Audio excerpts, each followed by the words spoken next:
Christopher Media. Let's make some noise. Director Allan Arkush. I wanted to know about the septuagenarian substitute ball. Oh, my God. Okay. So I went to NYU Film School, and I transferred there from a college called Franklin and Marshall College in Lancaster, Pennsylvania.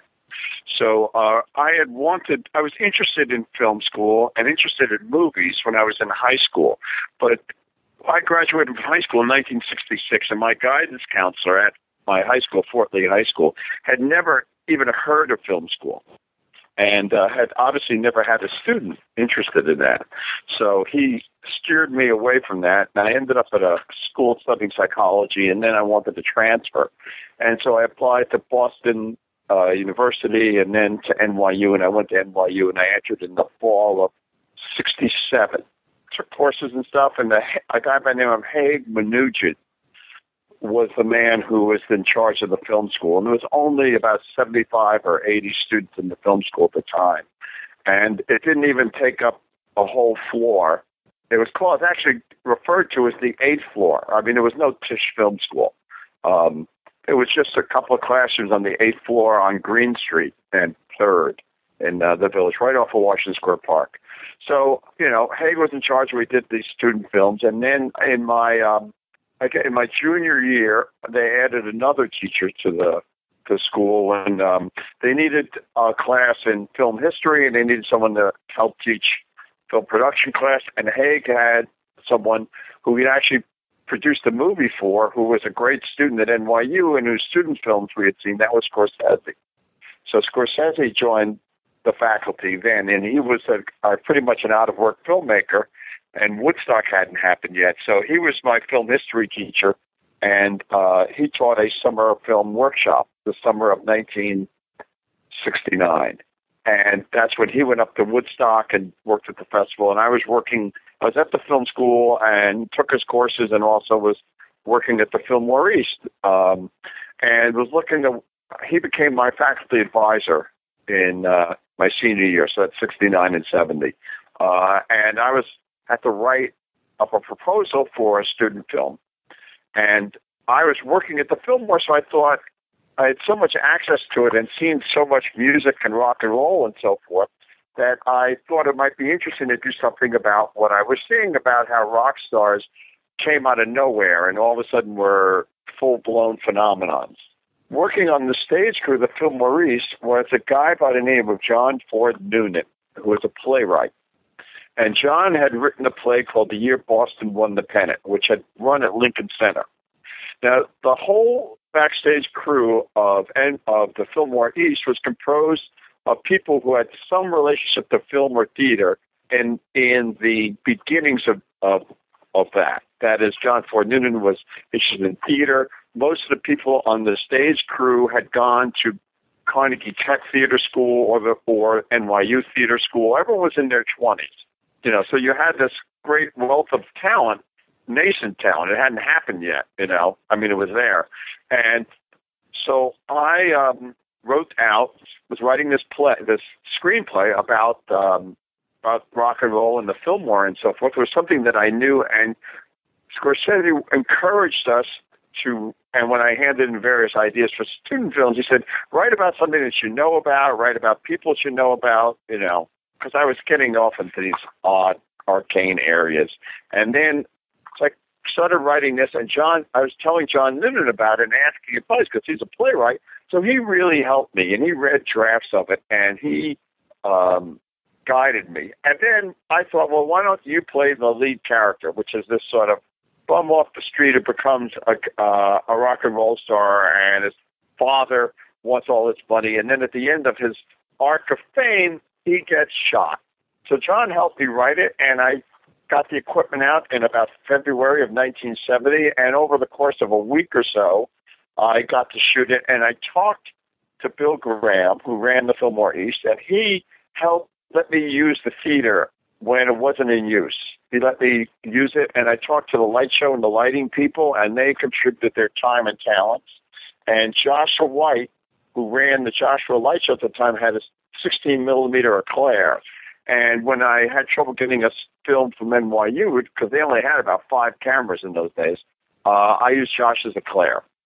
And that's what I did. I made this student film that had a rock and roll band called The Rig, and The Rig was a band that my roommate at the time was interested in managing. And he was at NYU. So it's all very insular.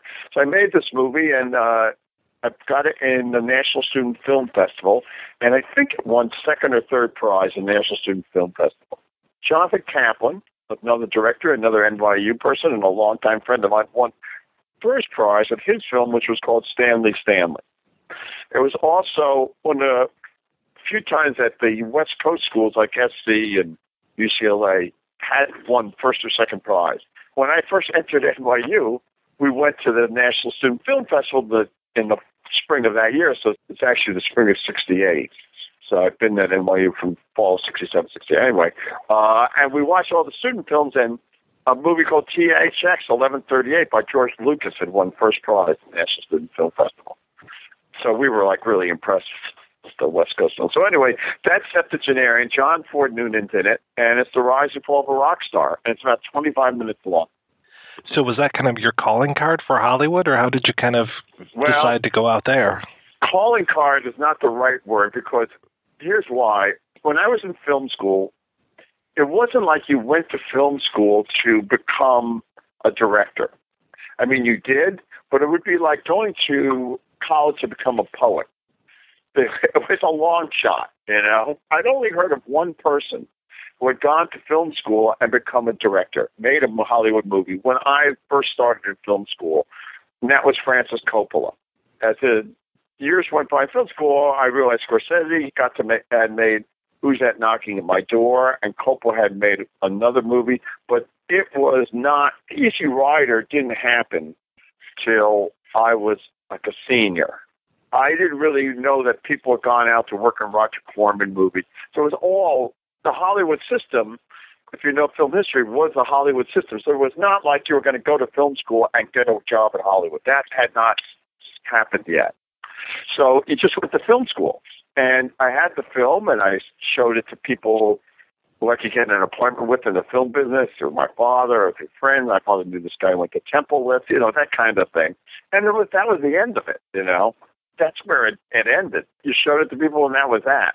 I went off and joined the light show from the Fillmore East, a company called Joe's Lights, which was an offshoot of the Joshua Light Show.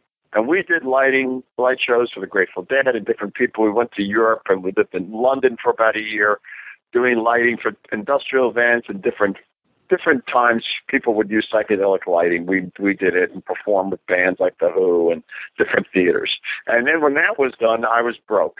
I was out of work. I came back to the United States, and I got a job driving a cab. That was where I was at. And at that point, some point in what I imagine was 74, Jonathan Kaplan got a phone call from Roger Corman out of the clear blue sky, asking him if he'd be interested in coming out to California and taking over or writing a nurses movie. Now, are you aware of the Corman formula nurses movies and stewardess movies and all that stuff? I have seen quite a few. Okay.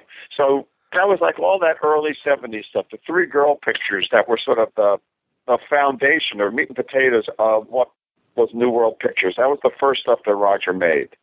The young nurses, in case of Jonathan, it was night call nurses, and then student teachers.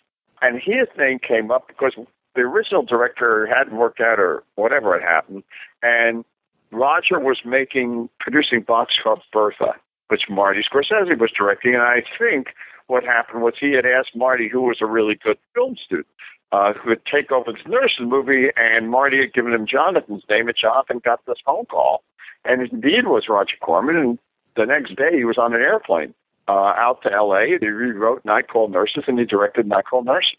Then he thought his career was over, and Night Call Nurses made money 6 weeks later, and he got another call to student teachers. And so I was friends with Jonathan, and we were talking about this, and he started various friends of his, and myself included, all had worked at the Fillmore and had gone to NYU one by one, got out to California with a little money in our pocket that we'd saved up doing other jobs. We either ended up as PAs or slowly, did other jobs, and we shared a house and apartment, and gradually jon-davison became, worked for Corman and worked in the trail department, and then joe-dante, who was a friend of John's, who I had met maybe once, but I didn't know Joe, and then they were working for Roger, and then they needed someone else, and I had a car, so I started working for roger-corman, I would say in spring 74, summer of 74, right around then, for about $50 a week. I think it was spring, and I was working in the post-production department. It was just me and Joe, and we were doing whatever had to be done, whether it be the color correct on the American version of Cries and Whispers, the Bergman picture, or making sure that Sirio Santiago prints, when they arrived, could be run on a projector, and cutting a trailer for, the first thing I worked on was a TV spot for Caged Heat, Jonathan Demme picture. At the same time, right around then, the trailer which Joe was cutting for Candy Striped Nurses. Within about 3 months, Roger had bought Fellini's Amarcord. So we were doing trailers and TV spots.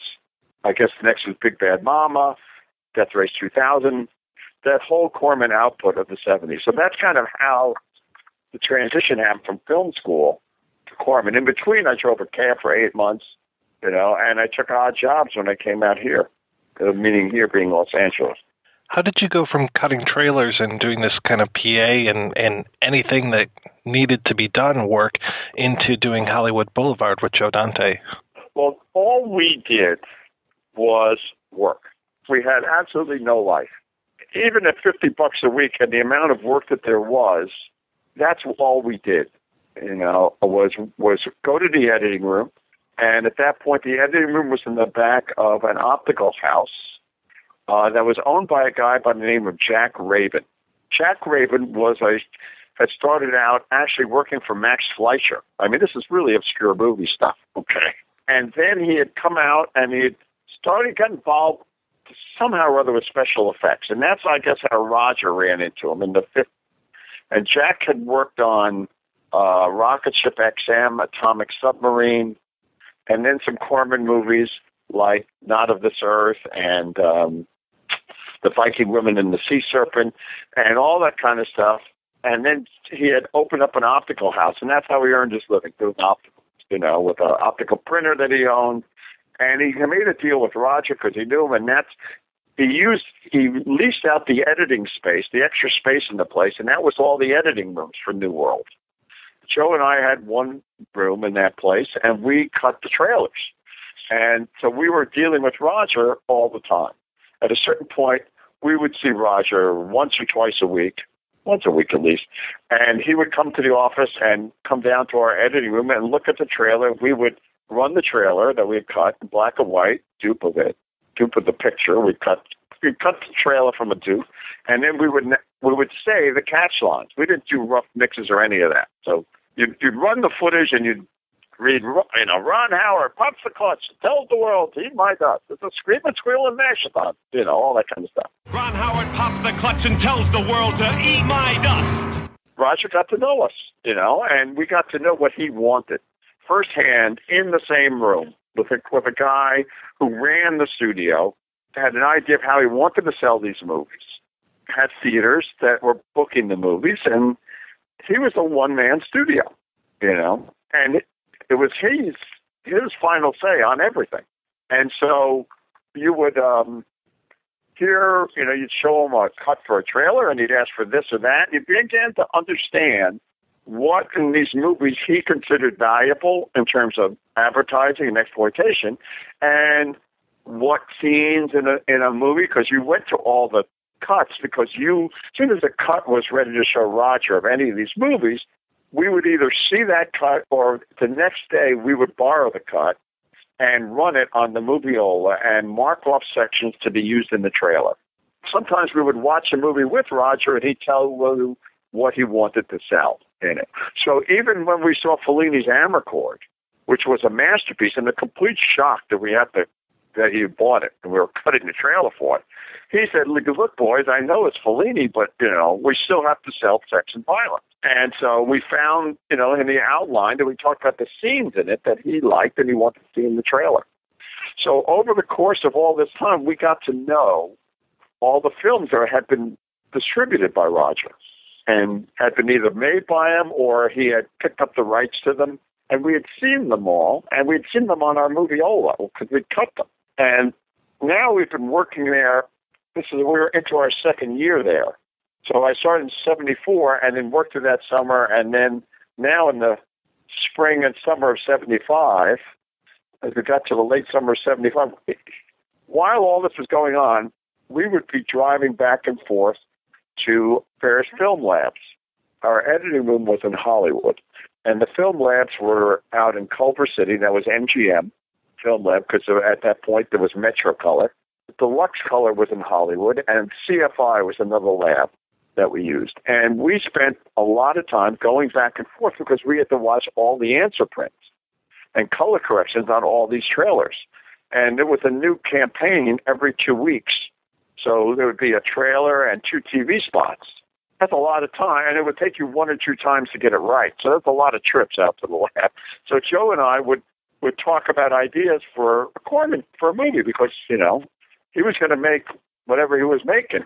You know, if we knew he wanted to make another high school movie, you know, or we would come up with an idea for it. And that was, you know, or he wanted to do a car chase picture. We would talk about different car chase ideas. And mostly, though, he generated the material himself, but we wanted to be ready, and we did a bunch of outlines. And at one point, we realized that the pattern was that around August, he would say something like that he was going to lay you off, or give you a vacation, is how he put it. So he would give you like an unpaid vacation for 2 or 3 weeks. They rehire you, and you go back to work with whatever pictures he was distributing. And, you know, we caught on to that after the first time. We didn't want to lose that, and at the end of the summer, he wasn't making anything, nor was he distributing much in August until we got to September and October. I think you probably read this somewhere, and, you know, it's been on the DVD. We wanted to make a movie in a big way.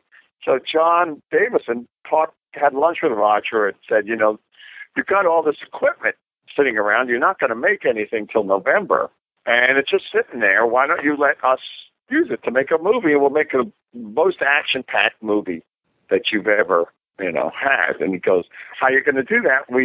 John said, we're going to use all the action scenes from all the movies that you've distributed so far, which is the Women in Prison movies, the Sirio Santiago Women in Prison movies, the Filipino ones. At that point, Big Bad Mama, Death Race 2000, Crazy Mama, the Jonathan Demme did. You know, a lot of pictures with all this action in them. John said, we can make this movie for like the cheapest. Roger, of course, threw a figure at us, you know, which was $75,000. And it was a done deal. So now we had to write a story around this. And we came up with the murders on the movie set story. So that was it. And that happened I guess during the summer. So June or July of 75 is when we really started to come up with this idea. We shot it in September of 75. There was the only way that we could shoot it and get it done for that kind of money was Joe was going to do the dialogue scenes and I was going to do the action scenes. And I would shoot MOS. Joe would use Rogers Mitchell for the dialogue scenes, and I would use the Arri B and the Ariflex, which didn't have sound, and I would shoot the other stuff with the Ariflex. And we used all the leftover film from all the other Corman movies because they saved it. You know, when you finish a movie, they would store that stuff. Most of it was short end. For those of you who don't know what a short end is, way back before in an earlier century, movies were shot on film, and they came in rolls. They came in rolls of 1,000 feet, or if you can do a handheld scene of 400 feet, because a roll of film weighs a lot. A 1,000-foot roll would be a really big magazine. That's a lot of weight to carry on the shoulder. So they come into 400-foot magazines. So you would do a bunch of takes. Now, at a certain point, you get down to like 100 feet left on a reel. That's less than a minute of film. So if the scene is longer than that, you don't want to start running in and run out of film. That's what's called a short end. And usually you use those short ends for, you know, inserts or whatever, or sometimes you just sold them, or sometimes you couldn't do anything with them. Hollywood Boulevard was made entirely on short end. all leftover film from all different movies. Now, that means that each batch of film made in those days had a different batch number. And you try to, if you're making a real movie, like a studio movie, you'd have a cameraman who would order all the film for that movie from one batch. So it would all be consistent because it's a chemical process. In our case, we got whatever was left over from every different batch, from Metro and Kodak, whoever we were getting these short ends. And there were people who used to sell short ends. So Hollywood Boulevard was made from all these short ends. Anyway, I forgot how we got on the topic of short ends, but that was kind of how we started on Hollywood Boulevard. We had the footage.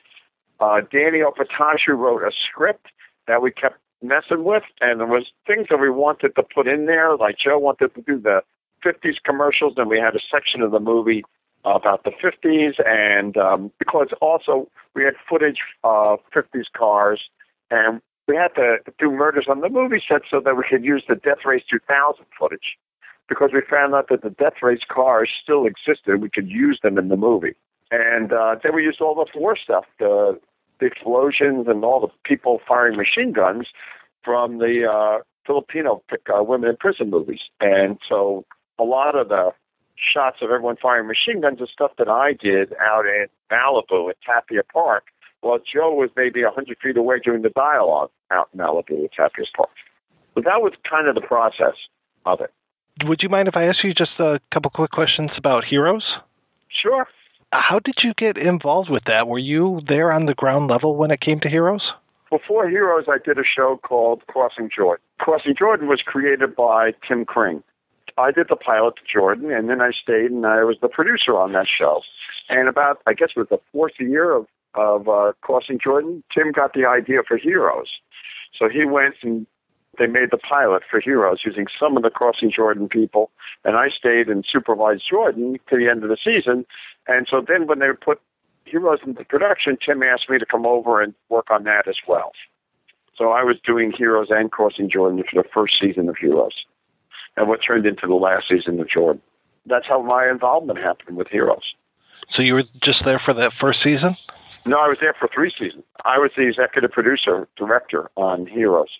So in the first season, I directed 4 episodes, including Company Man, which is one of my favorite things I've done. And if you know Heroes, that's the one where you find the origins of how HRG gets the cheerleader in her family and all that stuff. It's the one where the house blows up. And I also directed 4 months ago, which is the Introduction to Siler episode. I love that one. And I did Company. I was there for the 2nd season. I was the executive producer then, and the 3rd. And the 4th season of the show, I just directed 1 episode. And I'm going to go off soon to work with Tim again on a new show called Gig. Yeah, some of the cinematography, I mean, just some of the way that Heroes was shot. I mean, I know that we had comic book movies before, but we had never had a comic book show like this before. We really wanted to make sure that there was a directorial presence in the show, and most shows did not stress that. Most shows are very, and I'm not saying, look, the shows were great, but they had a very strict directorial style. And you weren't supposed to venture beyond that. And even though the styles would be like West Wing, thrilling to watch, there was a certain thing. And in Heroes, we wanted that, but we wanted some more diversity of style because we had so many characters in so many different places.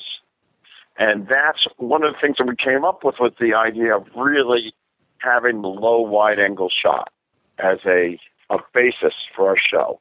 So all the sets were designed where things were up higher on the set. So the windows and everything were about 3 feet higher off the floor than you normally would have. So your compositions are balanced, even though you're shooting from a low angle. And there was a lot more trim and a lot more work, the ceilings on the sets and lamps and stuff, so that even though you were pointed up, you weren't looking at anything blank. There was a lot of visual information in the frame. So it was all designed to be at a low angle. We used to be very bold. We'd always say, if it feels like it's not tight enough, then definitely make it twice as tight. If it feels like it's not loose enough, make it twice as wide, which also made for the fact that it took longer to shoot. there's a way that you shoot television shows with over-the-shoulder shots and close-ups that fold into each other and feed into coverage really quickly, easily. It's more efficient. When you do those low wide-angle shots, basically that shot exists on its own. It doesn't become another shot. If I was drawing this out, I could show you, but it is what it is, you know. It doesn't become an over-the-shoulder shot, you know. You're kind of playing the scene in that angle. So in order to light and do a shot like that, you're adding maybe 25 minutes onto any scene, 25 to 30 minutes, because you're shooting it from a different direction, so the lights have to be moved. If you do that with 4 scenes a day, you've added two hours onto the day, or you have to do 2 hours less of other things, as well as the fact that we had a lot of special effects on the show, and everyone's power with either a visual effect done CGI or a visual effect that was done in the camera, a lens or a style of shooting it or a way that we did it so that you could just shoot it right away. And like when you would hear people's voices, Greg. Yeah, what it was, we used a certain lens called a swing and tilt and a very narrow focus to it, or a tremendous amount of focus. And so we'd have his ear in focus and we'd have the background in focus. So it was so unnatural. Look, you got the sense that he was hearing what they were saying in the background. And we actually had people freeze and stand perfectly still when time would stop. And you'd make up certain props and things to look like they had been falling over when time would stop. So we had developed all these physical ways of doing stuff. It was a really creative period for me because each show was such a challenge. That first season blew my socks off. It was just terrific. Well, and Tim was a great writer, Tim Crink. And he thought his whole feeling and the tension between his concept, which was real people with superpowers and what that means to their lives, that creative tension and that creative point of view worked really well against the impulse to go comic book. And the show succeeded, I think. The show succeeded when that tension existed. But when the show went more comic book than that tension is when we started getting into the larger conspiracies, and we lost that thing that appealed across the board about the show. We became more of a show for a narrower fan base. The first season, that show appealed to everybody. We didn't quite know what we were doing. Well, we didn't know what we were doing, but we're doing such a wide expanse of ideas that it hadn't.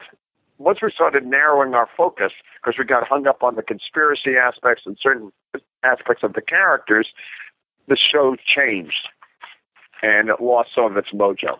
Well, listen, we love doing it, and a TV show in motion, changing the direction of a TV show in motion is like turning an oil tanker. It takes a lot of miles to do it, you know, and you're on the boat, so you're not seeing it, you know, you're experiencing it. And it was so exciting, and so many great things happened in that first season. And again, and there are great things in the second and the third season. It's just that we had gone from being such a big phenomenon. Well, I think that it helped really introduce a lot of great actors to people that wouldn't have otherwise known about them, yeah. Yeah, Zach Quinto, you know, so many great people in the show. And Claire, what's her name, you know, she's on Nashville now. Wonderful casting. I mean, we had great casting people, and they were the casting people on Crossing Jordan as well. So they just I've worked with them many times. Yeah. Well, hey, thank you so much. This has been wonderful. Welcome. Actress P.J. Soles. Is it true? Was your first role in Bloodbath, the Joel Reed movie? You know, I know I screamed in that movie. I get out of bed and I look out the window and I scream, and it was in New York, so it probably was one of my first little on screen, because I remember going out to Block Island and doing a film for a fashion photographer that I had worked with, Rick Van Glintenkamp, and that was I can't remember the name of that, but it did win kind of several awards. And but that was probably my very first, only because I was a model and a TV commercial actress, and was on a soap opera in New York City. And I do remember Bloodbath was filmed in New York, so it's kind of foggy as to like the set and everything. For some reason, I just don't have a great memory of it, other than I have seen it and I do remember the scene, and I remember that's the first time I screamed. Now, where'd that come from? I didn't know I could do that. Are you considered amongst the pantheon of scream queens, as it were? I am, but I mean, obviously, Bloodbath. It's only gained in. I hate to use the word notoriety, but among horror fans, they seek out any little tidbit they can, and because of social media and because of the way the world works today with the internet, obviously it's and YouTube, you can find out these little details of one's past. But besides that, and Carrie and Halloween, and I was in a TV movie called The Possessed that I thought was pretty good, but I don't know how much screaming we did in that. But I mean, it just seems like I've done so many other kinds and types of movies, but I'm proud to be in the category of scream queen. It's okay. It's just that I don't only do horror films, I guess, is my point. Well, yeah, you were in one of my favorite dramas, Breaking Away. Oh, yeah, well, that I was hardly in that, but okay. I was staying with my husband, Dennis Quaid, because it was 3 months in Bloomington, Indiana, and I tried desperately to get the part of the French girl, because I even had they had started filming, and I was like, well, this is silly, I mean, Dennis and I were just married, and I really wanted to be with him, and we kind of made a pact in those early days to kind of go to each other's sets unless we had, it ended up where we had to be apart for 3 months at a time. That's probably what led to our divorce. But in any event, but that particular one, we got a 1954 Chevy, a little Basset Hound puppy, and I had a crock pot, and I used to make food, and I actually watched these two people.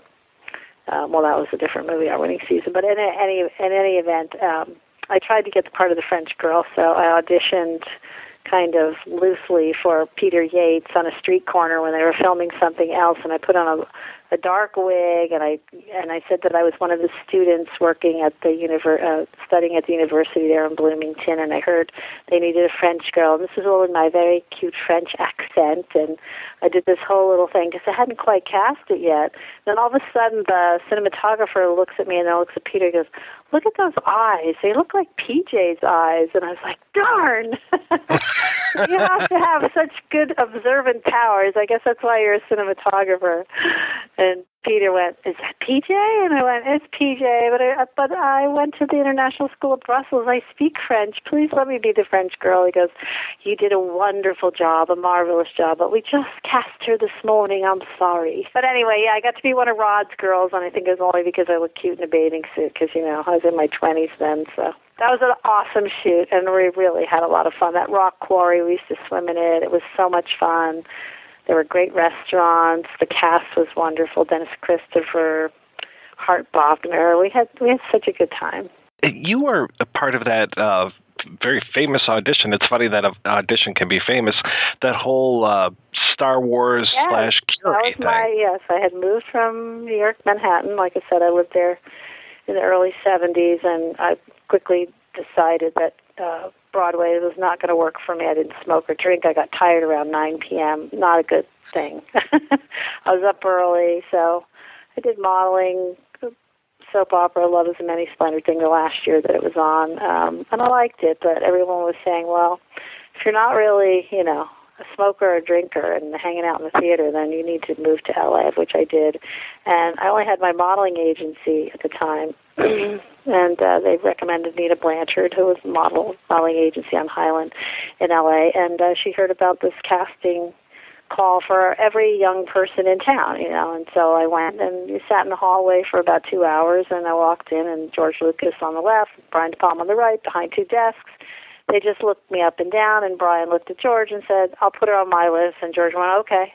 And then I turned to go, and I was wearing my red baseball hat because I was a model, and I heard that there was a lot of sun and sunshine in California. Wanted to protect my skin, and I had overalls on. I decided to go for the tomboy kind of look. I didn't want to compete with the pretty angle. And anyway, I turned to go, and Brian said, "The next audition, bring your hat." So in the subsequent auditions, he had me bring my hat, and so it was very important to him. So I always wondered, did he cast me for my hat or because he liked me? I don't know. The hat was a very important role for Norma and Carrie, though, and I'm grateful for it. Did I read that you were injured on set? Not on Rock and Roll High School. On Carrie, my death scene, the fire hose got out of control, and it was a full-force fire hose, and it was supposed to just be hitting my head and my neck and batting my face around, but, it was they shouldn't have turned the power on that strong, but it did hit my ear, and it broke my eardrum, so. Ooh. Yeah, but that was my last scene, so it worked out okay. The wincing was real, so I was not acting. It seems like Carrie might have led to Halloween. Halloween definitely, you said that Allan had seen you and kind of led to Rock and Roll High School. Right. Did Rock and Roll High School help lead to any roles that you know of? Probably not Private Benjamin or Stripes, but I don't know, because of that movie and just the fact that I was doing films, I was able to get a lot of television appearances, Simon and Simon, Airwolf, things like that, kind of gave you notice, I guess. But I can't say for sure that Goldie Hawn would have ever seen Rock and Roll High School. What it did, it gave me, a great feeling of confidence, having done a movie that I was proud of, so that when I went to an audition, I felt like I can do this role, So, and Private Benjamin probably led to Stripes. Maybe, I don't know. I'm not sure it was my audition. I think I had just done a movie called Soggy Bottom USA, which is one of my favorite movies that nobody's ever seen, but I had just filmed that in Texas after Private Benjamin, and I went right from there to an audition in Fort Knox. It was Marshall, Texas, to Fort Knox, Kentucky, where they had already started shooting. I didn't cast John Young, and I did one scene with Harold Ramis, and he and I just got along so terrifically on the video. It was Ivan Reitman. I guess Bill was probably not going to do an audition with somebody, even though I was going to play his girlfriend. Anyway, by the time I landed, my agent had already called and said, "Pack your bags, you're going back. You got the part." So I think it was that audition and the fact that they told me 300 girls for the part. And, it's hard to cast someone opposite Bill Murray. And then I made it my mission, after I heard how hard he was to work with, to make sure that I was, always one step ahead of him. So I think the kitchen scene was good for that. Yeah, I haven't seen Soggy Bottom USA, but just looking at the cast that's in this film, it's just amazing. The cast is ridiculous. So it's just one of those movies that they fired the director within the first 2 days. So the guy that had spent 6 months preparing for this movie got fired, and then they brought in Ted Flicker, who was a television director, and he was fine. It's just that the guy that had his heart and soul invested in it, for some reason, I don't even know why it happened, but, he was fired, and we all loved him, and, Don Johnson said we were going to make the next Grapes of Wrath, and they built this whole town that actually Walter Hill came in and used for Southern Comfort after we left, because, we were there while they were still building this little 1920s town, and it was just a beautiful little heartwarming movie, and I love it, and I loved all the people in it, and we were there 3 months, and it was a wonderful, wonderful shoot. You've been in such a wide variety of things. What are some of your favorite films that you kind of, wish more people had seen other than Soggy Bottom? Well, that would be definitely number one, because I know only if I'm in the South, I don't know if Atlanta is really considered the South, not that far south, but I guess it is. But people will bring me a poster or a DVD of Soggy Bottom once in a while, and it's always surprising to me, that one. And I think maybe even Private Benjamin. I thought that was a terrific movie, and I don't really get asked, to sign too many DVDs from that. But that is because most of the conventions I go to are horror-based, but they love Rock and Roll High School, and that's the ironic thing, is it's totally equal Rock and Roll High School with Halloween in terms of the fan base out there. I've signed so many pictures and even people that are going to make my signature into a tattoo. They've got a tattoo of Joey Ramone on their leg, and we're talking 17, 18-year-old girls here, and they want my signature next to Joey Ramone on their leg. I'm like, really? Or people with babies in strollers, and her name is Riff, after your character in Rock and Roll High School, or a 15-year-old girl now saying, Rock and Roll High School saved my life. I'm like, really? You watched that movie? So So it's such a surprise always to me, but happily so. Yeah, you've even had like an album named after you and songs and stuff. What does that feel like? Whatever happened to PJ Souls, or there's a Japanese duo, the Riff Randalls. There's a German skating group, roller skating group, the Riff Randalls. So it's really cool. That character resonated. It's cool. Very proud of that. Going back to Private Benjamin real quick, what was Eileen Brennan like to work with? Hilarious. I mean, I had most of my most poignant scenes were with her because I was the goody two-shoes Wanda Winter, and I was her favorite because I did everything perfectly. So I was the example. But she just seemed to be in character all the time to me because she was very funny, and I don't know, she was just a funny lady. Goldie was funny on film, but very serious. But she was also producing the movie, and she had just had Kate Hudson, and I have a lot of Polaroids with her and Kate as a baby, and it's so cute because Kate, her little face is exactly the same as a 2-month-old as she looks now. And so when I look back on it and having then after that had kids and whatever and realized, wow, that was pretty cool to make a movie. She already had Oliver, and then she had Kate as a baby, 2 months old. Then she's producing the movie and starring in the movie. And we all thought, gosh, she's a little standoffish. She doesn't talk to us. She doesn't want to have fun with us. Where's that cute little Goldie Hawn from Laughing? But when you look back on it, you go, oh my God, it's amazing she could even be so great in the movie because she was adorable in it.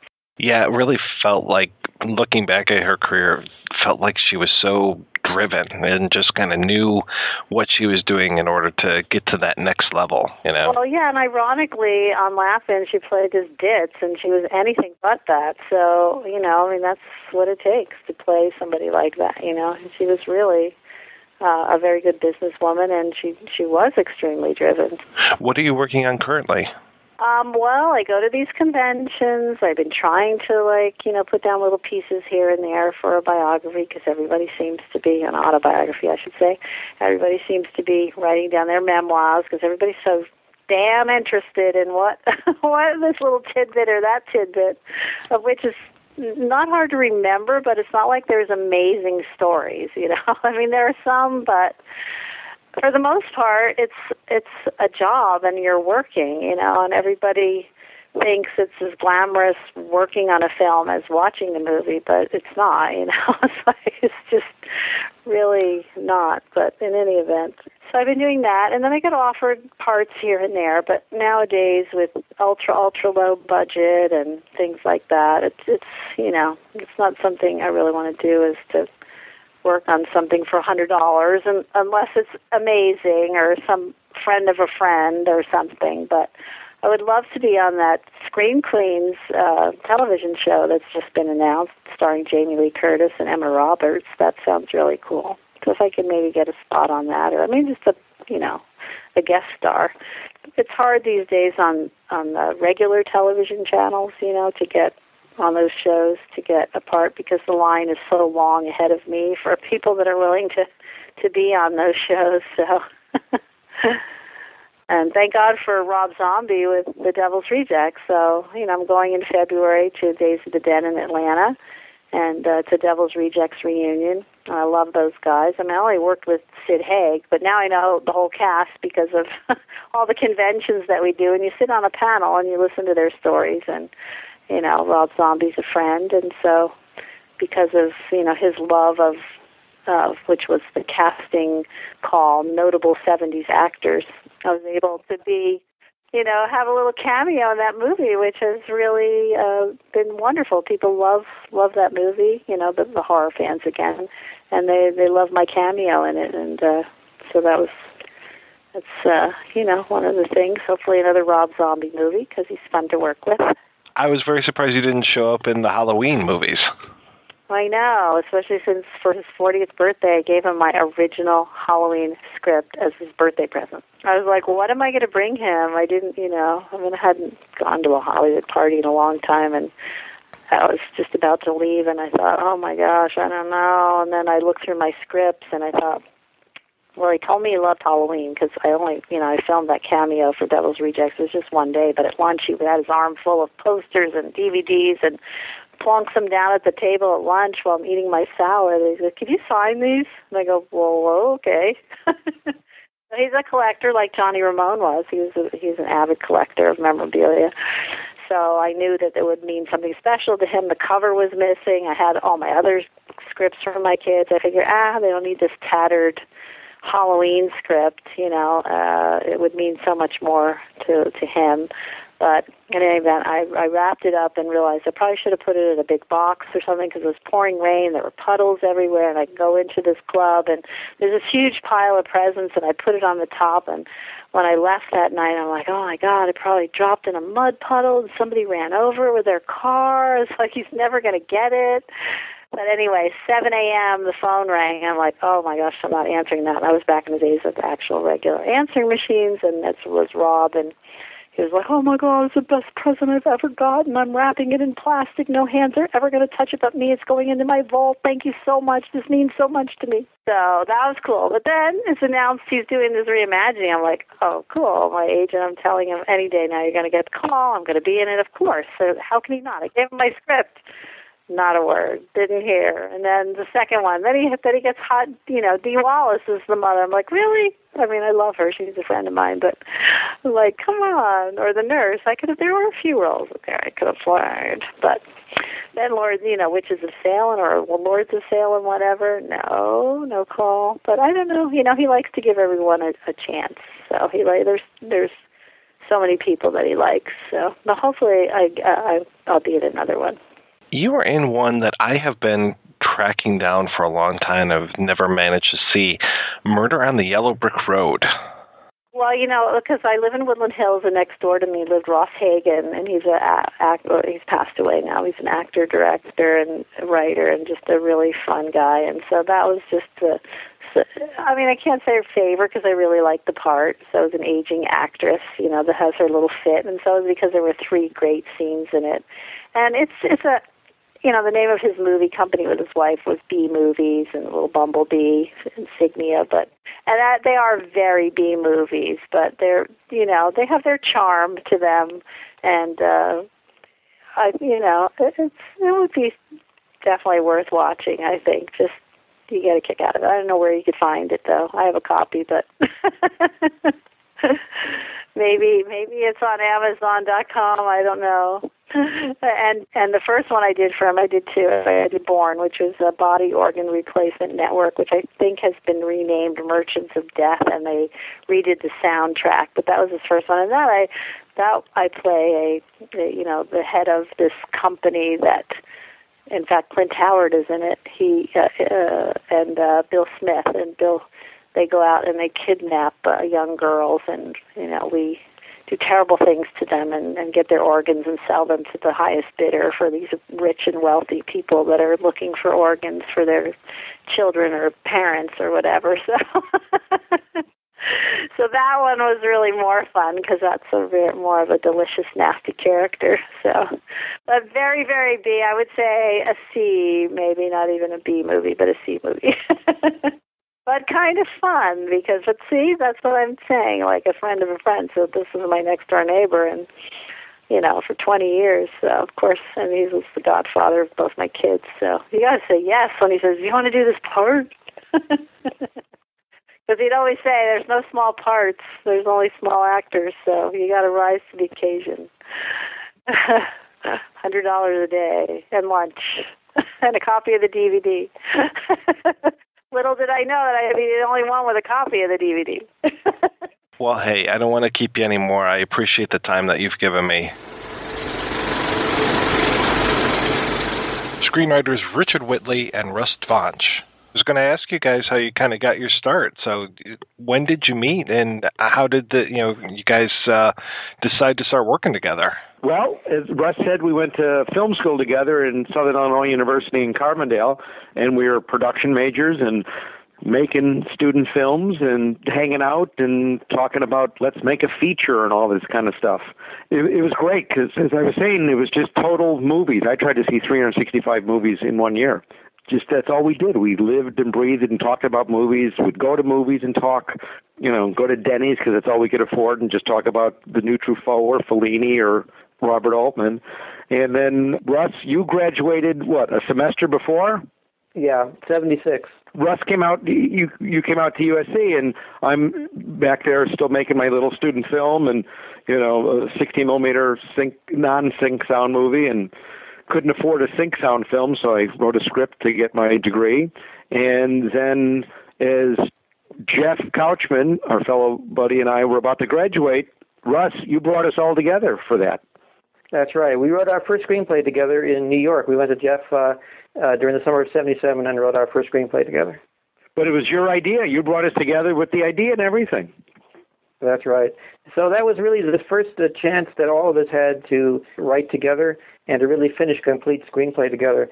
And from that, then when by that time I had made my home in Hollywood, Wit came out a little bit later, and we just started going around trying to get stuff made. I think one of the reasons why we became writers is because everything else, to be any other kind of job in the film industry, kind of requires money. To be a producer, to get your own film going, it takes a lot of money. But the one thing you can do in the movie business doesn't require any money at all is to be a screenwriter, because all you need is a paper and some pen. That's one of the reasons why we followed that path, as opposed to let's try and be directors, let's try and be producers. I guess I always thought of myself as a writer first. I did stand-up comedy, and I was always writing, so I kind of always thought of that. Even though I made films in college, Super 8 and 16-millimeter, I always thought of myself as a writer first.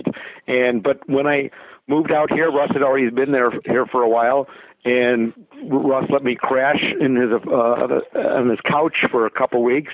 And I can't remember if it was then or after I got my place. We said, hey, Roger Corman hired Martin Scorsese and Peter Bogdanovich and Francis Ford Coppola, gave them all their starts. He could do it to us, right? We went to Roger Corman's office. Both of us had our student films, 16-millimeter films in a can, and we walked into the office, and we were looking for jobs. So we were filming Rock and Roll High School. It was either immediately after or right at the end, because it started filming the Monday after Thanksgiving of 1978, and then it was a 4-week shoot. So that's 20 days. So it was either during or immediately after. And Russ and I heard that they were making a television show based on the movie Animal House, which we both loved. And so we snuck onto the Universal Studios lot, tracked down the office, and submitted our script and said, we'd like to submit this as a writing sample for Delta House. We must have signed a release or something, because we didn't have agents at the time. And they contacted us, and the story editors who were in charge of hiring people were Michael Tolkien, who went on to write The Player, and his brother Stephen Tolkien, who's a very successful writer and director of television movies and features himself. When we met them, they said, you've had a movie produced and now you want to write television? Because there was that disparity then. You were either in movies or TV. We said, come on, it's Animal House. And they took us to a screening room, and they showed us the pilot, and then Russ and I went and pitched ideas. I remember we went to the library and did an enormous amount of research, because it took place in 1962, and we pitched an idea which was, about the Cuban Missile Crisis. and we got the gig.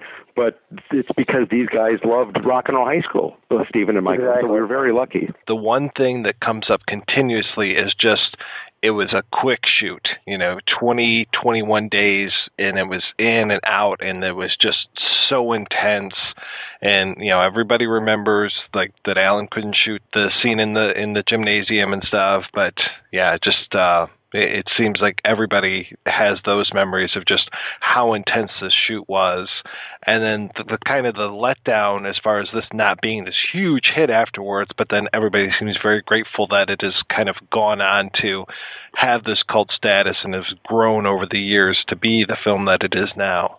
I'd seen it in the midnight screening here in town, but Russ, didn't you see it in New York or somewhere else where people were dressed like the hall monitors? Yes, I went to a screening, and, Rocky Horror Picture Show always had the people dressing as the characters. In the screening I went to, people were dressed up as characters from it, and these two hall monitors walked down the aisle giving out demerits to people in the audience. I saw it in L.A., I saw it in Frisco, I saw it in New York City, I saw it in a town in Florida. This movie really played all over America and all the revival houses at midnight. I mean, it really was, for 3 or 4 or 5 years, the place to go, the film to see a midnight showing. My parents, who had retired to Florida, went and saw the movie. Of course, they saw it at a matinee discount price. Thanks for not paying full price. And so my mom, I think, probably hung out at the entrance to the theater, probably telling every person, my son was one of the writers. My son was one of the writers. My son wrote the movie. And another senior citizen walks out and said, no, my son did. And it was joe-dante's mom, by coincidence. Pretty funny.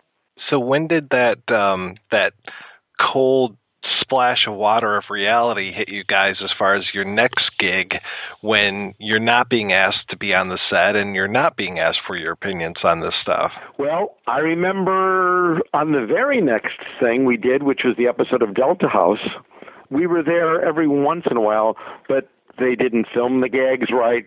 The director didn't frame the gags right. They did things differently. Remember that, Russ? Oh, it was such a letdown to see them how they handled humor on that show, and it was just complete opposite of our experience in Rockville High School. And I remember we would sit. The heavy hand of the network was on this show because it was, Rock and Roll. The Animal House was an R-rated movie, So they, at the time, was R-rated. So they're still trying to make this thing the same experience on TV, but it has to be in Family Hour, So they're cutting out our script left and right. Maddie Simmons is going through the script, line through lines. We can't say that. We can't say this. We can't say that. They just eviscerated the script, and then when they finally shot what was left, the direction was just terrible, It was a very disappointing thing to see after the big high of Rock and Roll High School, to see what they did next with it. But in all fairness, Michael and Stephen Tolkien loved our script. It was fun working with them, and they said, when this show gets picked up, we want you guys on staff for next season. And we said, great. And they said, in fact, we want you to write another episode this year. And we said, great.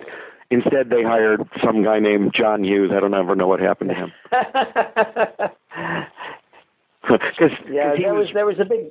There was a big nexus at the time between the publication and the branching out into the movie. So we met one day with P.J. O'Rourke at the Polo Lounge, right? That's right. Maddie Simmons said, so, what else can I do for you guys? And Russ and I looked at each other and almost simultaneously said, we want to write for the magazine. And so we met, as Russ said, P.J. O'Rourke at the Polo Lounge, for God's sakes. And he could not have been nicer. And I guess the beginning entry-level job is to write, remember the fake letters up front, Mike? Yeah, absolutely. Well, Russ and I wrote many of those fake letters. Dear sirs, if I'm so smart, how come I'm dead? Albert Einstein, third urn from the left. We did some writing for National Lampoon, yeah.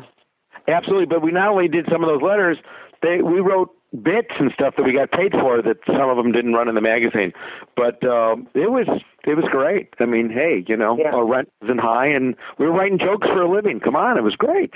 We did cable TV at that time was just starting to do their own movies. So we got, from Rockville High School, we got a job writing a cable TV movie. Making fun of current fads. Unfortunately, it didn't get produced, but it was all because of Rock and Roll High School. And it's great. I mean, when they have screenings and they invite Russ and I to do Q&As, it's kind of a thrill. And I guess we're those guys who made the B movies in the 1940s again. Coming out. Go ahead.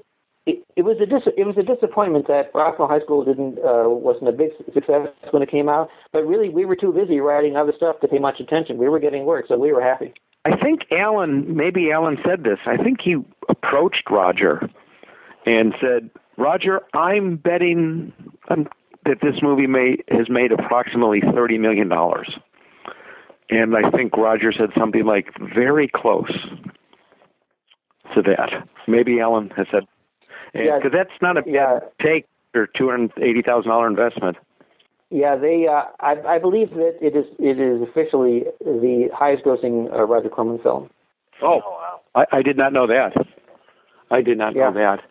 But yeah, I mean, you know, and as we've said more than once, we owe our career to Allan Arkush. That's for sure. Allan and Joe. And joe-dante. And Joe, yeah. Absolutely, Allan and Joe. But serendipity that they were there that day, so we could gush over Hollywood Boulevard. But I learned a lot from Joe and Allan in the editing room, because a lot of their, as I mentioned before, a lot of their job was cutting trailers, and you learned a lot about how to make a movie from cutting trailers, because you know what's important and what's not, what to leave in and get audiences excited. And so that was something I tried to keep in mind when I was writing screenplays. Well, if I had to make a trailer of this movie, what would I put in it? And that would spur ideas about the direction of the movie and how to make it interesting for the audience. So that was, and their love of movies, their knowledge of old movies was very helpful to me. So it was like going to graduate school. Being in the editing rooms there and making the movie was being like graduate school for a film. Absolutely, and it was like kindred spirits for us, talking about old movies and being able to reference them with Joe and Allan. Yeah, they were just amazing because they were living their dream as well. You have to remember at this time there was very little opportunity to see old stuff that you on a regular basis that you wanted to see, because there's no video and there was no DVDs or anything like that. So you had to wait until something came out on TV at 12 o'clock at night or played in some revival theater somewhere. So I remember spending most of my evenings going out to revival theaters and trying to catch up on the last 70 years of filmmaking that they were showing at these places. You know, that was really happening to me. I mean, I literally went out 3 or 4 times a week, looking at stuff I had never seen before that was playing in the revival theaters. And of course, the video killed all that by 62 or 63 or around there.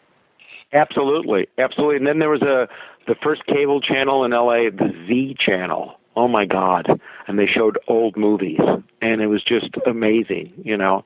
And but it was but meeting kindred spirits right out of film school like Allan and Joe, we were completely spoiled.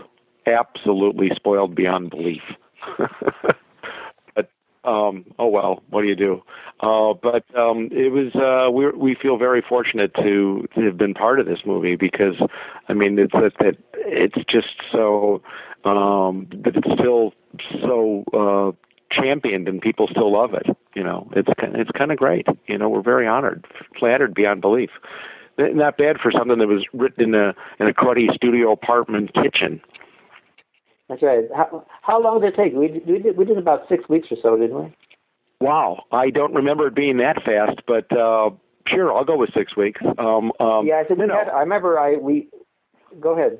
No, I remember it was that summer of '78, so it would have been June, July, and August. So it was probably not much. It was, you know, because we had a very detailed outline, and so and didn't some of those jokes from those test pages, didn't some of those remain, Russ? I don't remember. Not very, a few maybe, and not very many, because the sequence that we wrote didn't really end up in the movie. So that's right. But, you know, we still where we can though. Right, because we were referencing scenes that we later would cut. Yeah. Right, we were rewriting scenes that later would cut. Absolutely. Yeah.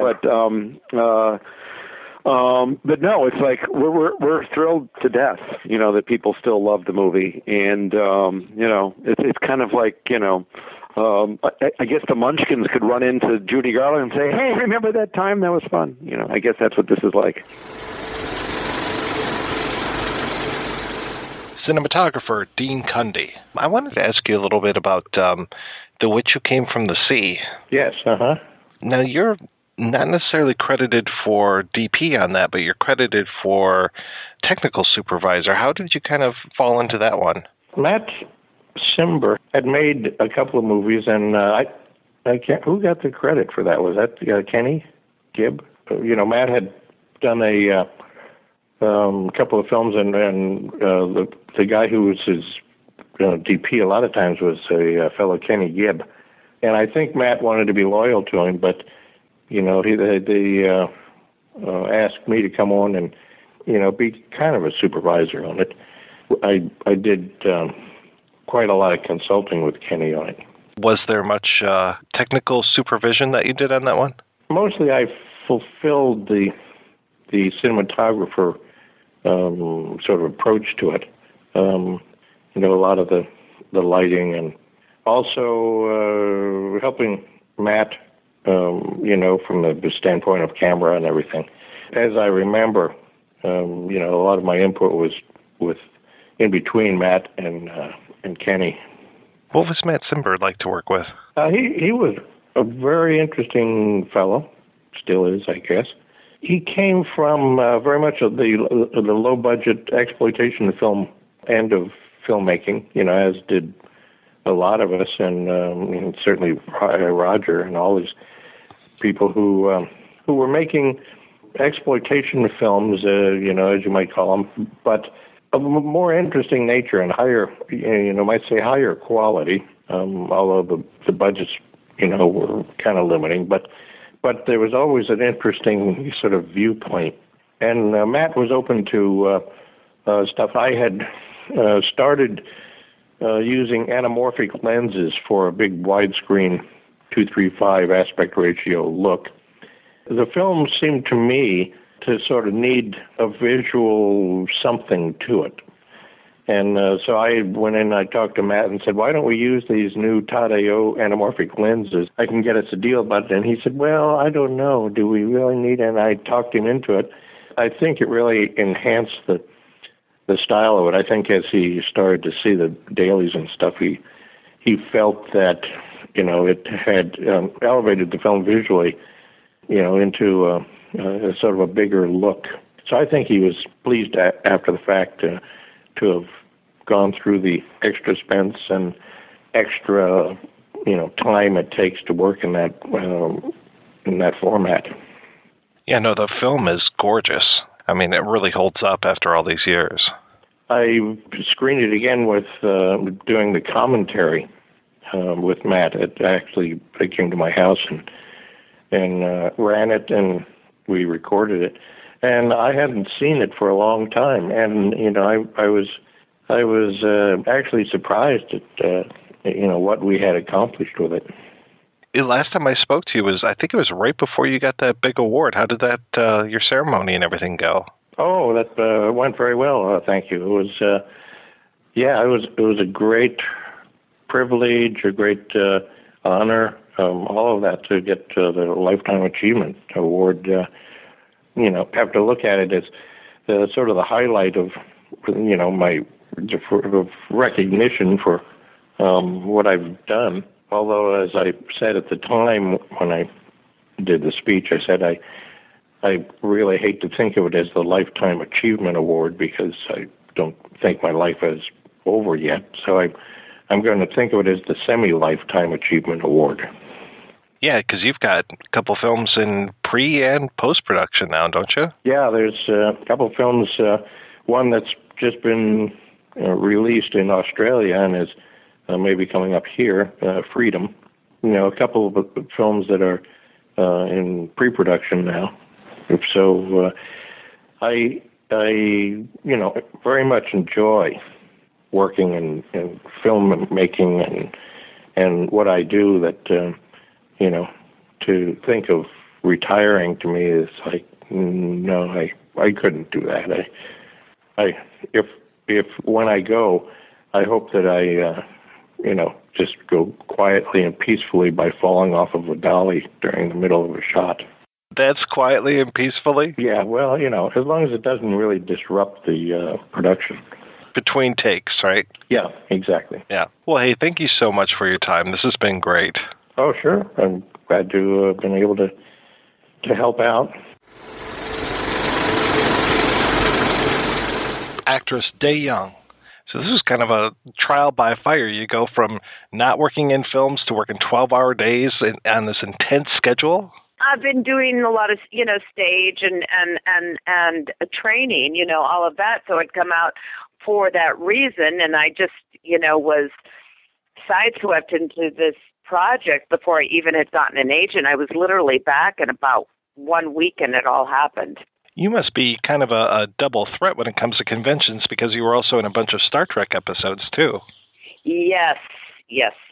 But, I have to tell you, yes, I was, and I thank God that I have those because PJ's been in so many horror movies that for me, because most of these conventions that we go to are horror-based, and occasionally they want the rock and roller, too. But I really don't do very well at these conventions. It's a little sad, actually. PJ has these long, long lines, and Mary Warnoff and I are just like looking at each other going, okay, we're not going to do this anymore. But I do have the occasional Star Trek people who come. I never go to Star Trek conventions, but I have had a number of people come up and have their cards for me to sign because I've done about 3 different episodes from various series with the Star Trek. So that was, that's there's really a strong fan base for that too. Do people recognize you more at the conventions if you put on the big glasses?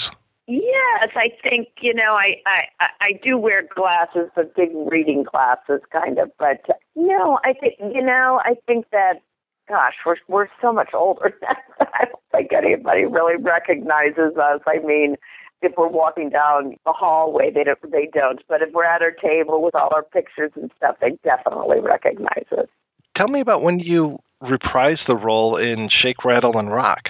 Alan just called us up, and he asked if we would just come in and kind of play older. We really didn't do our own characters at all. We didn't reprise our roles. We just did characters, and it was like a more of a, rock and roll kind of theme, but it was one day's work, and it was just great to see TJ and to work with Alan again. And also I worked with him on Crossing Jordan. I really enjoyed every time I've worked with him. He's a wonderful director and very specific in what he wants, and that's always great.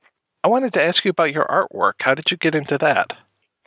Because I think I told you I went to Kingswood School, Cranbrook, and it's a art school in many, many ways. I had a background in art, and then in college I had to fulfill a requirement, and I took a sculpture class, and I just loved it and took to it amazingly.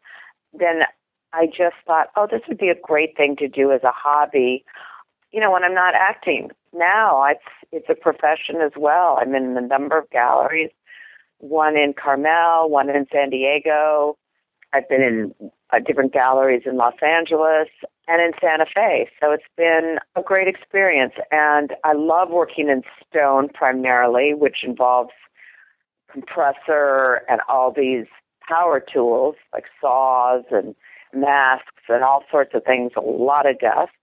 And then I also work in clay to go to bronze. So I do a number of commissions. Actually, I'm doing a commission right now for someone in Michigan, in northern Michigan.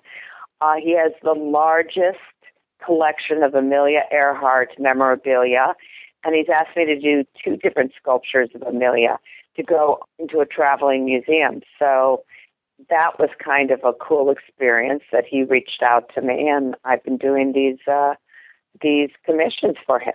I thank God all the time that I have that as well, that I have my sculpture. And then I'm a part of the Actors Studio, very, very active with that out here in Los Angeles. And Martin Landau and Mark Rydell are the moderators and run it out here. And then on the East Coast, it's Al Pacino and Ellen Burstyn. And I'm about to start a production of a play that I've worked with the writer to create the last 3 years. And we're going to put it up at the Actors Studio in February, and then we're hoping to jump it to a bigger venue. So I've been working a lot on that. Yeah, so it's been great. I've been keeping busy and keeping creative, which is very important for me, and doing both my artwork as well as acting.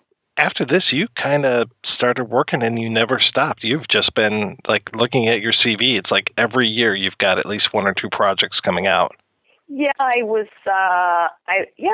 I'm now more in theater stuff. I think I did a CSI last year, but this year's been a little, now what they're doing is they're doing these ultra low budget movies, and so I've done a few of those this year, but the theater is really just what keeps me going and doing theater.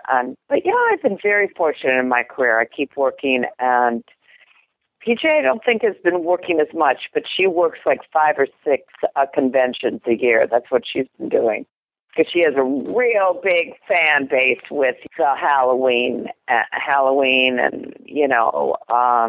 Carrie, all of those movies that Stripes. Those have a lot of fans, so that's, I think, what she does mainly now. I try to keep working as best I can, but, you never know. So as I said, I'm really grateful I can throw my energy between the theater and my sculpture.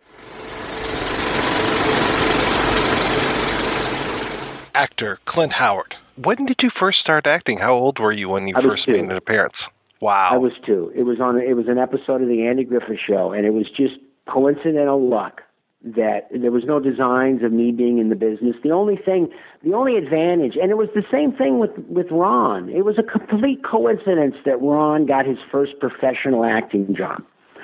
My parents had no designs on us being actors. The thing about it is, Mom and Dad's still alive, Rance Howard. My mom, Jean, passed away several years ago, a wonderful lady. And anyway, they had a wonderful journey together. And when we were little, they were all about the theater. They were all about the theater. They were all about acting. They had come from Oklahoma. They had gotten a foothold in the business. And, Ron and I learned about the business by osmosis, and we learned acting by osmosis and the guidance of Dad, So, I don't remember when I was first taught how to act. I mean, if you even want to put it in those terms. I'm a little bit like that kid that's raised in the circus that ends up walking the high wire, and everybody goes, "Oh my God, look, he's walking the high wire." Well, if he grew up if his first steps were on the high wire, if he's a little kid playing on the high wire, he's going to get pretty good at it, which is sort of like what happened to me. So you're growing up in the business. Why didn't you have one of these horribly public breakdowns? Well, you know what? There's a lot of juvenile actors that don't have horrible, ugly breakdowns. Hey, listen, I've got some scars on my butt. Listen, there's a price to pay, or there's some obstacles to face when you're a juvenile actor making the transition into adulthood. Wonderful guidance from my dad, and also having Ron as an example of what you do and what you don't do and how you handle yourself. And I was warned when I was about 12, and I was certainly aware. I mean, I was aware of acting by the time I was 6 or 7. I knew exactly what I was doing and what I needed to do, and I could see when other actors weren't doing it. And, because for Dad, the way he taught us, it was just all about the job. There's a right way and a wrong way of doing this job, and mostly the right way is being prepared. If you're prepared, you're way ahead of, where you should be. And that's, every once in a while as a kid, I would see an adult who wasn't prepared, and I'd go, geez, that's not good. But wonderful guidance from Dad. And, he started explaining to me that, the damn problem with the business is when you hit about 15 years old, the studios can start hiring 18-year-olds, and they don't have to mess with the child labor laws. And, when you can only allow a kid to be on a set a certain amount of hours, and if it's the school year, he's got to have 3 hours of school. And, when a kid hits about 15 or 16, the casting directors start looking around for 18-year-olds who look young. So there's this period of time where you're no longer, when you're 12, they can't hire an 18-year-old to play 12. And I was fully prepared for it. And also, too, Mom and Dad were really sort of steadfast about this particular thing, and that was that we live as normal a life as possible. Ron and I went to the same public schools. There was a continuity in our life. We played in the Burbank Park and Recreation's athletic leagues. I played Little League baseball. I played on the high school baseball team. You know, by the time I was about 14 years old, I didn't mind that it slowed up some. I didn't mind, you know, when I was 16 in high school, I mean, I wasn't turning work down, but I wasn't like depressed because I wasn't working, because I was in high school. I was having fun. So anyway, and when you lose momentum, you know, when you don't work for a few years, and then you hit 18, and you almost have to then reintroduce yourself to the business, it can be tricky. And also you change. I mean, I was a, you know, cute little adolescent kid with, you know, with a lot of blonde hair. And by the time I was 18 or 19, my hair, I needed a toupee. You know, yeah, when I was on Evil Speak, I needed a toupee. So anyway, some of it is luck. I feel like that there is a higher power or some sort of entity that is guiding things. And also, too, you know, that part of that is that Dad has been right there making really solid decisions and teaching both Ron and I very basic things, you know, and he did when we were little, and he still does. You know, I'm learning as much from my dad now, he's 86 years old, as, you know, as ever. Do you still keep in touch with any of the rock and roll high school people? You know what? Not really. I see PJ from time to time. I see Allan Arkush in the neighborhood, actually. I see every once in a while. A couple times I've seen Allan driving, you know, his car. And I've been walking or whatever, and he's pulled over and we've talked. And you know, socially, though, no. I'm on Dey Young's. I'm a friend of Dey Young's on Facebook. You know, and PJ is pretty active when going to these events and things, you know, so she goes. Now, Vince has shied away from being, you know, an alum of Rock and Roll High School. And I completely respect it. He's gone ahead and had a different kind of life. You know, he's the host of the World Poker Tour television program. And I think he plays poker, and, you know, I think he wants to put Rock and Roll High School behind him. I mean, he did that right from the beginning, and I respect it. I embrace it. I respect his decision, but everything I've done, from Rock and Roll High School to Ice Cream Man to Ticks, you know, all of these movies that a lot of people would sort of turn their nose up at, I fully embrace, you know, I mean, because it's like, I'm not in charge. There's somebody else doing the casting. It ain't me. And the casting directors aren't even doing the casting. I just go with the flow, and, you know, I didn't decide to be in Star Trek. And as it turned out, that was an iconic show, and it solidified me as probably the world's youngest character actor. You know, and God gave me a very interesting face, and you know, my hair kind of fell out, and I became a character actor, and it seemed to work. And so I just go with the flow. And if it means being in the Ice Cream Man, I'm in the Ice Cream Man. The Ice Cream Man in itself has this kind of really nice, loyal, underground following. You know, much like Rock and Roll High School. Rock and Roll High School is more high profile because the Ramones are, you know, Hall of Famers. And the music and you know, being a comedy and you know, listen, I'm proud of being in Rock and Roll High School. But also, too, I'll stick my chest out when I start talking about Ice Cream Man or The Wraith. I was curious about the film before Rock and Roll High School, Cotton Candy. What were the circumstances around that one? Well, Cotton Candy was an idea that Ron and I concocted. And we're very close, and were back then and still are. I mean, our lives have you know, spread us apart a little bit. But back in those days, Ron had gotten a deal with NBC to make a couple of TV movies. This was back in the heyday of Happy Days. And Ron had a little negotiating position, and ABC wasn't too interested in having Ron Howard be a director, which is sort of, I'd like to know the name of that executive who made that decision. But NBC was. So NBC set Ron up to make a couple of TV movies. And one of the ideas that we immediately came up with was this underdog band kind of dealing with their senior year in high school, one guy in particular, who sort of, kind of a nerd, but he plays music and he'd love to be a success and just kind of tell that story. And this woman at NBC, Deanne Barkley, she was very helpful in guiding us, and we went and wrote it. They said yes, and we went ahead and did it and made a little lightweight comedy. Not so much a comedy, kind of a serial comedy.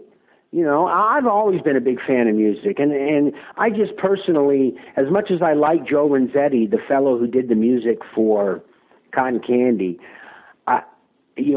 I felt like that if the music of Cotton Candy would have been a little edgier, if the whole thing would have been a little edgier, the thing would have worked a little better. As it turned out, it was very much like the title of the movie, Cotton Candy. Kind of lightweight. You were in a couple bands, or at least one band that I know of, right? I was in one band.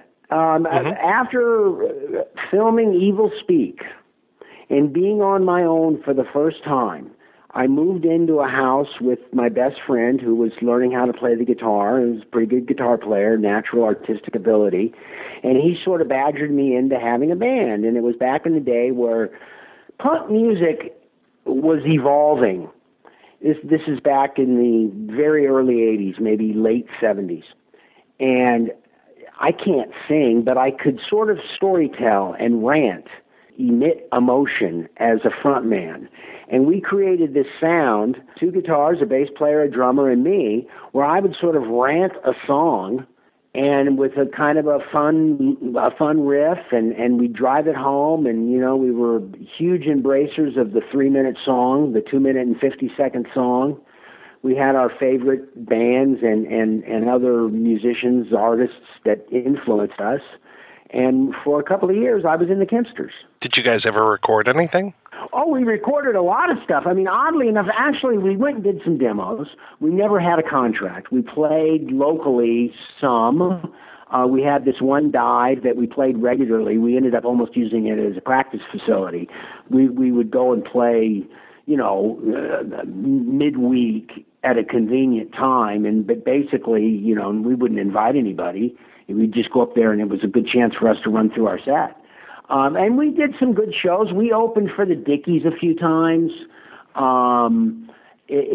We recorded stuff. And one of our guitar players is Sabino Flores, my lead guitar player, who's a brilliant guy. And he's no longer a professional musician. He's living a wonderful life, and I stay in touch with all the guys. But we sort of let him go. We wrote these simple little songs and then let Sabino sort of riff through them, and we created this pretty interesting sound, and it was a blast. I realized after a while how hard it was going to be to get to the next level, when in fact as an actor I had already sort of accomplished that. And it was a little bit of fear and a little bit of me recognizing that my talents were limited, that I sort of said, hey, guys, this has been fun, but, 2 years of being a punk guy is enough. If you enjoy this show and want more people to know about it, head on over to iTunes, leave a comment, and rate it 5 stars. Make sure you like and share us on Facebook, and don't forget to follow us on Twitter. Just search for Christopher Media. Thank you in advance for supporting Christopher Media by clicking on the PayPal button and by clicking through to all the sponsors who support ChristopherMedia.net. Most importantly, we would like to take the time to extend an extra special thanks to you. Christopher Media could not exist without your support. Thank you for visiting ChristopherMedia.net, and thank you for listening. Christopher Media. Let's make some noise.